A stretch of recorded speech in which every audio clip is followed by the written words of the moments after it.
সামনে এবারের রমজানে টার্গেট নাও, 30 দিনের রোজার মাধ্যমে দিল থেকে আল্লাহর কাছে এইভাবে 30টা দিন হাতে গুনে তুমি আল্লাহর সাথে ওয়াদাবদ্ধ হও যে আল্লাহ 30 দিন আমি রোজা রাখবো, এবং যৌন চাহিদা, লজ্জাস্থানের চাহিদা, অশ্লীলতা, বেহায়াপনা, নর্তকী, নাচ গান, উলঙ্গ ছবি দেখা, নারীকে নিয়ে চিন্তা ভাবনা, মেয়েকে নিয়ে অশ্লীল চিন্তা ভাবনা, অবৈধ কোনো প্রেম সম্পর্ক, হারাম কোনো রিলেশন, এই সব ত্যাগ করে বন্ধু 30টা দিন মনোযোগ দিয়া রোজা রাখো, তারাবি পড়ো, ইফতার করো, সাহারি করো,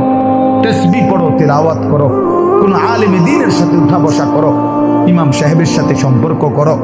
ইনশাআল্লাহ দেখবা আল্লাহ চাহে তো 30 দিনের মাথায় আল্লাহ বলেন লাআল্লাকুম তাত্তাকুন, আমি আল্লাহ ওয়াদা দিলাম মোমেন তোকে মুত্তাকি বানিয়ে দেব।